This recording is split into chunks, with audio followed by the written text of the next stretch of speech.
उधर पाकिस्तान के खैबर पख्तूनख्वा प्रांत में उस वक्त दहशत फैल गई जब वहां पाकिस्तानी सेना के काफिले पर जबरदस्त हमला कर दिया गया। उस हमले की जिम्मेदारी आतंकी संगठन टीटीपी यानी तहरीक तालिबान पाकिस्तान ने ली और उसके लड़ाकों ने पाकिस्तानी सैनिकों को लेकर जा रहे एक ट्रक पर रॉकेट दाग दिए। आतंकी संगठन टीटीपी यानी तहरीक तालिबान पाकिस्तान के लड़ाकों ने घात लगाकर हमला किया। हाथ में रॉकेट लॉन्चर लिए वो एक मकान के पीछे छिप गए और पाकिस्तानी सेना के काफिले के आने का इंतजार किया। उस काफिले में सबसे आगे चल रहा ट्रक जैसे ही सामने आया, उस पर हमला बोल दिया गया। लॉन्चर से निकला रॉकेट बिल्कुल निशाने पर लगा और फट गया। इसके बाद तो पाकिस्तानी सेना का वो ट्रक आग और धुएं से घिर गया। हालांकि वो पूरी तरह बर्बाद नहीं हुआ, बल्कि रॉकेट हमले के बाद भी वो ट्रक सड़क पर दौड़ता नजर आया। लेकिन अचानक हुए इस हमले ने उस ट्रक में मौजूद पाकिस्तानी सैनिकों की जान हलक में ला दी।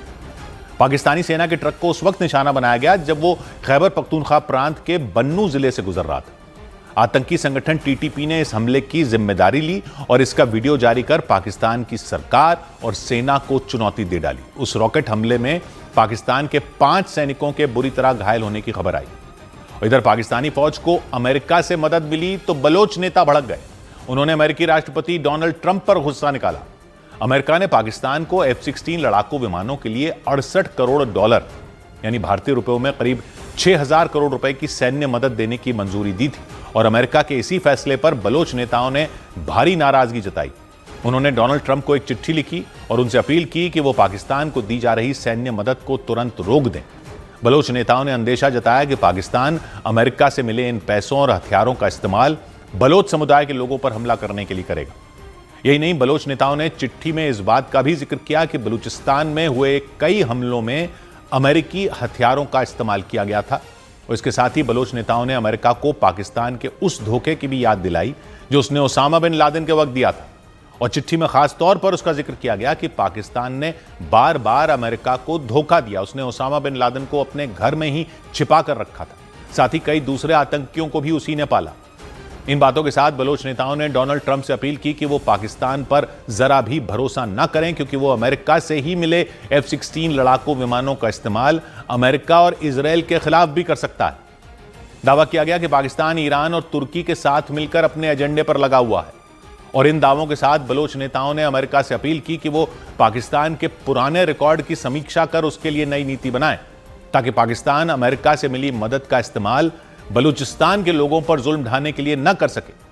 बलूचिस्तान क्षेत्रफल के हिसाब से पाकिस्तान का सबसे बड़ा प्रांत है, लेकिन वहां रहने वाले लोग लंबे वक्त से पाकिस्तान की सरकार के खिलाफ आवाज उठाते रहे। वहां के लोगों का आरोप है कि पाकिस्तान ने उनकी जमीनों पर जबरन कब्जा करने के साथ ही उन पर तरह तरह के अत्याचार किए। इसी वजह से बलोच समुदाय के लोग बलूचिस्तान को पाकिस्तान से अलग करने की मांग करते आ रहे हैं। भारत की सबसे बड़ी कार कंपनी मारुति ने इलेक्ट्रिक सेगमेंट में अपनी एसयूवी ई विटारा से हलचल मचा दी है। मारुति की एसयूवी ई विटारा इस वक्त देश भर में इलेक्ट्रिक गाड़ियों को लेकर जागरूकता मुहिम में शामिल है।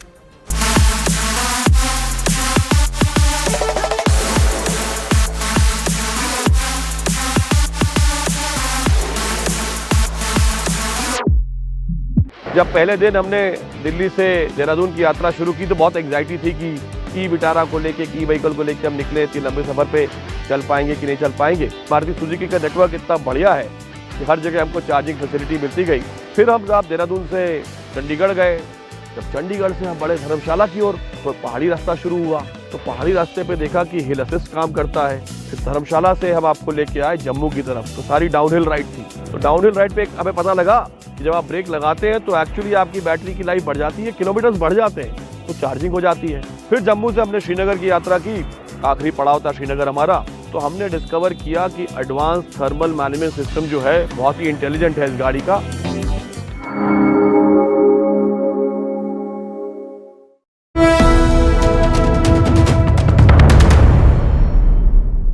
मध्य प्रदेश के जबलपुर में उस वक्त सनसनी मच गई जब वहां एक रेत कारोबारी की दिन दहाड़े हत्या कर दी गई। मोटरसाइकिल से आए 2 बदमाशों ने उन्हें सड़क पर काफी दूर तक दौड़ाया और फिर सिर पर गोली मार दी। जिस सड़क के किनारे रेत कारोबारी की हत्या की गई उस पर लगातार लोगों का आना जाना लगा हुआ था, लेकिन बेखौफ बदमाशों ने सबके सामने चिंटू ठाकुर नाम के कारोबारी की जान ले ली और फरार हो गए। मोटरसाइकिल से बदमाशों ने जब हमला किया तो रेत कारोबारी ने जान बचाने की कोशिश की।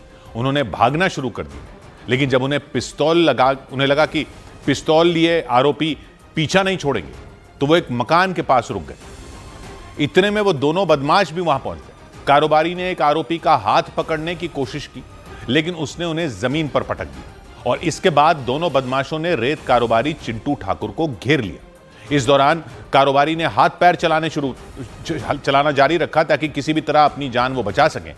सड़क पर पटके जाने के बाद चिंटू ठाकुर ने उठने की भी कोशिश की, लेकिन इससे पहले कि वो उठ पाते, उनके सिर पर पीछे से गोली मार दी गई। पहली गोली लगते ही वो मुंह के बल जमीन पर लेट गए, लेकिन बेखौफ बदमाश ने उनके सिर पर एक एक कर कई गोलियां चला दी, वो भी बिल्कुल करीब से, मानो वो पूरी तसल्ली कर लेना चाहता हो कि इस हमले के बाद कारोबारी के बचने की कोई संभावना ही ना हो।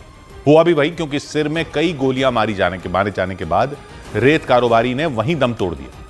रोंगटे खड़े कर देने वाली यह घटना जबलपुर के सिहोरा थाना क्षेत्र में मौजूद खितौला गांव की रही और वहां जिस कारोबारी की हत्या की गई, उनके परिजनों और जानने वालों ने बवाल कर दिया। उन्होंने शव को सड़क पर रखकर प्रदर्शन किया और चक्का जाम कर दिया। उस सड़क पर लोगों की भीड़ जमा हो गई और इसकी वजह से गाड़ियों का आना जाना मुश्किल हो गया। रेत कारोबारी चिंटू ठाकुर की हत्या किए जाने के बाद उनके परिजनों ने इंसाफ की गुहार लगाई।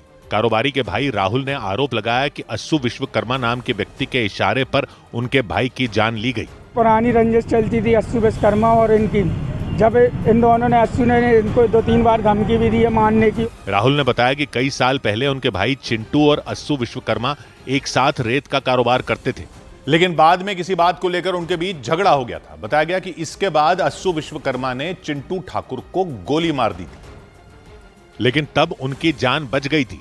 लेकिन इस बार बदमाशों ने दिन दहाड़े उनकी हत्या कर दी। कुछ साल पहले अस्सू और भैया की बहस हुई थी, जिसके कारण अस्सू ने भैया को गोली मार दी थी और उसके बाद जब वो जेल से छूटा है तो उसके बाद उसने फिर दोबारा मारने की धमकी दी थी। पुलिस ने बताया कि अस्सू विश्वकर्मा पहले भी कई अपराधों में शामिल रहा है। पुलिस रिकॉर्ड से ये पता चला है कि उसके खिलाफ में कई मामले दर्ज हैं और वो आपराधिक प्रवृत्ति का व्यक्ति है। पुलिस ने इस मामले में सख्त कार्रवाई का भरोसा दिया और इसी के बाद सड़क पर प्रदर्शन कर रहे कारोबारी के परिवार वाले वहां से हटने को तैयार हुए। उधर उत्तर प्रदेश के झांसी रेंज के आईजी ने एक महिला की शिकायत पर कार्रवाई न होने पर एक थानेदार को जमकर फटकार लगाई। उनके सामने अपनी समस्या लेकर पहुंचे उस व्यक्ति ने दावा किया कि कई बार थाने जाने के बावजूद उनकी शिकायत दर्ज नहीं की गई। और जैसे ही यह मामला झांसी रेंज के आईजी आकाश कुल्हरी के सामने आया, उन्होंने तुरंत वहां के थानेदार को फोन लगा दिया। इसी पे आपको सस्पेंड कर देना चाहिए। अब तो देखोगे ही तुम, अब कॉल किया हूं मैं तो अब तो देखोगे ही तुम। ये 7 बार आ चुके हैं भाई। इस बीच थानेदार ने सफाई दी कि वो व्यक्ति थाने नहीं पहुंचे, लेकिन आईजी इससे सहमत नहीं हुए। इतनी सी सिंपल सी समस्या के लिए अगर इसको इतना घूमना फिरना पड़ा तो तुम किस बात के वहां पे जो है थाना प्रभारी बने हुए हो?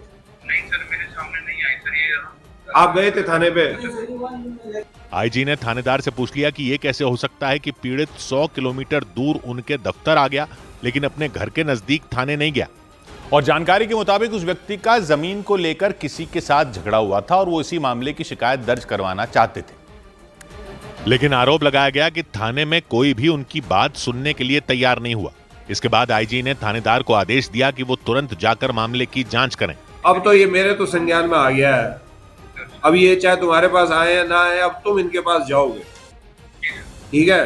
यही नहीं, आईजी आकाश कुल्हरी ने मामले की जांच के लिए उन्हें डेडलाइन भी दे दी।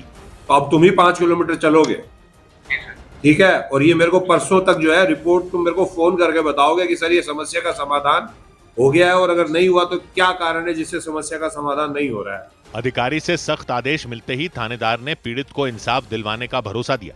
और इतना ही नहीं, आईजी आकाश कुल्हरी ने एक थाने का निरीक्षण किया और इस दौरान लापरवाही बरतने वाले 3 पुलिसकर्मियों को सस्पेंड कर दिया। हुआ यह कि आकाश कुल्हरी अचानक निरीक्षण के लिए मऊ रानीपुर थाने में पहुंच गए और उन्होंने वहां पर मिशन शक्ति केंद्र का निरीक्षण किया। इस दौरान आकाश कुल्हरी ने थाने में मौजूद पुलिसकर्मियों से कुछ सवाल पूछे। आप मिशन शक्ति केंद्र प्रभारी से लेकर